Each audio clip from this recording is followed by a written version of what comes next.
Welcome guys sa ating panibagong vlog. So ngayon nga pala is bumili tayo ng intercom na magagamit natin sa mga biyahe natin. Ito nga pala yung isa sa pinakamura na intercom ngayon sa mga shopping app na kahit saan dyan. Ito yung sa tingin ko pinakamura and pinaka okay. So ito, buksan na natin. So yan, nalabas na natin sa pagkakabalot niya. So guys, ito sa mga magtatanong, wala nga pala siyang tatak o pangalan yung intercom na to, no? Ilalagay ko na lang sa screen. Ayan yung pangalan nung gamit na to. And ito yung mga function niya, anti-noise microphone, communication distance, waterproof. Yes, waterproof po ito. And umaabot daw siya ng 12 hours na paggamit. Wireless remote control, mix integration, noise reduction, front and back seat, navigation. Ayan yung mga function niya daw, no? So ito guys, ay labas na natin siya sa lalagyanan niya. So ang mga kasama nga pala nito sa loob ay yung mismong pinaka headset niya na idinidikit sa loob ng helmet. And ayan, diba yan yun, yung foam yan, yung puti na nakikita nyo, yan yung double adhesive tape na ididikit nyo sa loob. Manual na hindi naman binabasa. So ito, cable para pang charge.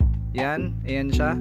And syempre, ito din yung pangkabit sa pinaka helmet or yung pang clip nya dun sa helmet. And then syempre itong intercom mismo. So ayan, ito yung intercom and napaka kahit plastic siya, solid siya, magaang and solid siya, hindi siya yung parang cheap na plastic lang na and mukhang maganda naman yung quality. Ito yung niya, saksakan ng charger, mukhang okay naman siya, no? So ito, ayun, may volume sa taas, up and down, tapos yung M, yan yung mode, and then yung alam nyo na yung isa. So ito, i-testing nating ikabit sa helmet natin. Hanap tayo ng pinakamagandang pwesto. Akala nyo okay na yan? Mali po yan. Kasi yung clip nya ay pabaliktad siya. So hindi siya pa ganyan. Kaya ito, and ibabaliktad nyo siya. So mali po yan. So dapat ibabaliktad nyo siya kasi yung clip nung mismong intercom ay pataas, di ba? Pero dapat baliktad, di ba? Dapat pababa yung kabit, parang syempre iwas bagsak, iwas hulog din yung intercom. Pero okay lang. So ayan, and ikabit na natin, ipwesto na natin yung intercom. Ito na nga pala yung napagdesisyonan ko na pinaka final na pwesto ng intercom natin. Yan, mukhang okay naman siya. And dagdag forma din sa helmet, di ba? Ayun, iwas din siya dun sa sa may spoiler niya. And yung korte ng helmet, sukat na sukat siya. So ayan, and syempre sunod na natin, baklasin na natin yung loob ng helmet natin, yung mga foam. So ang helmet nga pala natin is yung limited edition na Reed helmet. Syempre idol natin si Kuya Reed, kaya yan ang isa sa mga helmet ko. So yan, ikakabit na natin, pepwesto na natin yung headset sa loob. So yan, idikit ko na yung isang tape. So yan, alam ko yung iba sa inyo mapapaisip, paano kung lilinisin mo yung headset mo or paano kung sasabunin mo yung loob. Huwag kayong mag-alala guys, natatanggal yung parang pinaka headset nya sa loob. And then ayan, nailinya ko na. Ayan yung pinaka headset nya. Yan, nailinya ko na, pinagapang ko sa likod para malinis, tinago ko lahat ng kable. Ayan yung extra kable, medyo mahaba din kasi guys yung kable. And ayan, manipis naman kaya madaling itago, pero yung kable niya matigas, maganda yung quality. Ang pinoporma ko dito kung alin yung paano ko palulusutin yung kable papunta dun sa intercom naman. So ito guys, nakikabit ko na yung intercom na yung Bluetooth, okay na rin. 2 seconds na press mo lang dito, iilaw na siya, and then parang yung regular lang na earphone, na Bluetooth na earphone na nagko-connect ka sa cellphone. Ganun lang kadali, as in. So ngayon, ito, kinonek ko siya sa cellphone ko, ipaparinig ko siya sa inyo kung gaano kalakas yung tunog niya. Ito. Ayan.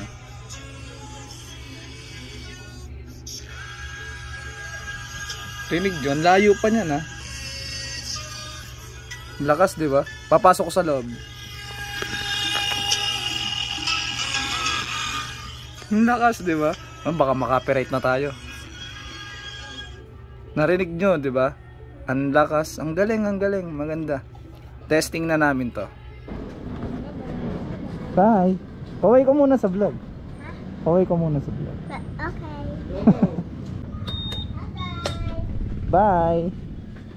So ayan guys, welcome sa ating panibagong vlog. So ngayong araw ay ite-testing natin yung matagal ko na tong gamit, matagal na namin gamit to, yung intercom na nabili namin sa Shopee lang. So ito ang ating kasama, ang birthday girl. Ay, taray naman ng birthday girl. So ayan, ito yung intercom na gamit namin. Yan. So i-review lang natin kung gaano kalayo. Testing lang natin. Kasi pag i-connect mo siya, long press, may tutunog na Bluetooth mode, tapos pipindutin mo yung mode para maging intercom mode. So ayun na, na-connect na. Narinig na ako. Tingnan natin yung range kung gaano kalayo. Ako yung lalayo Tingnan natin kung hanggang saan. Wait lang. Yan, rinig pa ako. Rinig pa ako. Taas mo yung kamay mo pag rinig pa ako. Hindi, syempre para malaman ng mga nanonood na naririnig mo pa ako. So eto, wait lang. Taas mo yung kamay mo, rinig mo pa ako. Rinig pa ako. Wait lang, layo pa tayo. Punta tayo dito sa kanto. Wait lang. Rinig pa ako?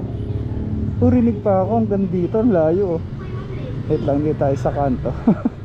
Dito na ako sa kanto. Taas mo yung kamay mo. Rinig pa rin ako hanggang dito. So okay itong intercom na to. Ang napansin ko lang sa intercom na to, delay lang siya ng parang millisecond. Parang millisecond lang yung delay. So ito, no more So ayun, ito, alis kami ngayon. Punta kami ng Antipolo. Magsisimba lang kami dahil birthday nitong kasama natin. So yun, ride muna kami.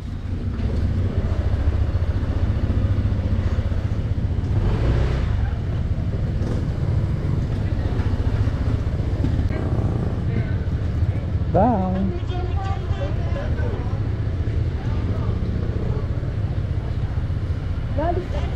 Dalis lang po kami saglit. So ito yung intercom gamit natin. Nga pala, napakatagal na nasa akin ito, itong intercom na to, and napakasulit. Kasi nung naalala kong bumiyahe kami ng anong tawag dito, ng Laguna Loop, tapos dumaan pa kami ng Hala-Hala, talagang ang tagal niyang malobat. Siguro mga almost 8 hours dire-diretso. Hindi pa siya lobat yung intercom. Talagang okay na okay itong intercom na to. Para sa presyo niyang ganun laking tulong niya, kasi nakaka-relax sa biyahe, kasi nakakapag-usap kayo kahit mahina lang. Kumbaga nakakapag-chikahan kayo kahit nasa biyahe kayo, diba? So yun, ang layo pala talaga ng range na ito, no? Approve ba sa kasama natin to? Approve ka nga, approve ka ba? Approve. Share lang ako kasi nung gamit ko pa yung 300 SR ko, kami, anong tawag dito, kumain kami sa may Hala-Hala. So syempre pag sports bike, kahit yung angkas mo ngalay. Natatawa ako kasi hindi ko makakalimutan. Nung pala siya, manhid na yung paano itong angkas natin. Umiiyak na siya. Hindi ko naririnig. Aray, nukurt ako. Umiiyak na siya, hindi ko siya naririnig kasi nga ang ingay ng motor. Ang lakas nung tunog ng tambutso ng motor. Hindi ko siya naririnig na gusto na pala niyang itabi yung motor kasi gusto niya magpahinga, kasi nga namamanhid na yung paa niya. So nalaman ko lang na umiiyak na siya, ngalay na siya nung sinakal niya ako habang nakamotor. Bigla siya sumigaw sa may gitna ng kalsada na anong tawag dito, itabi on, parang ano yung sabi mo nun? Ano sabi mo nun? Itabi mo yung motor.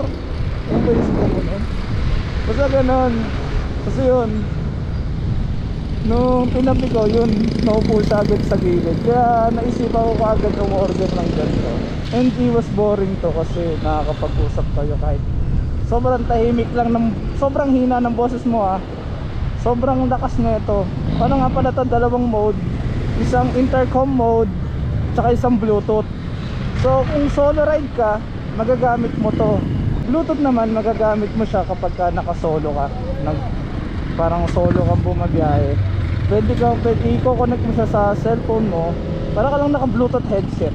Ganon, automatic na bluetooth headset. Ang kinagandahan nga lang, malinaw yung ano mo, tunog mo.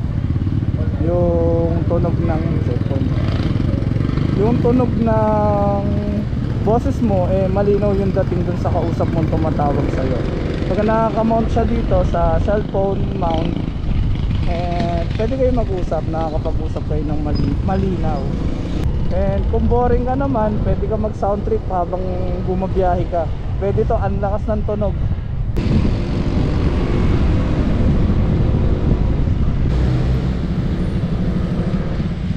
Kanya-kanyang sabit. Mga sumasabit sa sasakyan, no? Sana in the future magkaroon na sila ng mga sarili ng motor, mga ganun, no? Kasi naranasan ko din yan sumabit sa jeep, papasok, may pupuntahan. So ayan guys, nakalimutan ko, i-share ko na rin sa inyo kung paano i-connect yung itong intercom natin sa cellphone, no? Paano natin i-connect sa cellphone. So napakadali lang naman. Kung meron kayong mga bluetooth headset sa inyo, sa bahay nyo or na ginagamit nyo, ganun lang din kasimple. I-on mo yung intercom mo. Pagka-on mo, and then tutunog siya, sasabihin niya tawag dito Bluetooth mode. So i-connect mo na yung cellphone mo sa Bluetooth. Ganun lang kasimple. Pwede ka na mag sound trip, pwede ka na sumagot ng tawag gamit yung intercom mo, and malinaw pa yung pasok ng audio kasi 'di ba?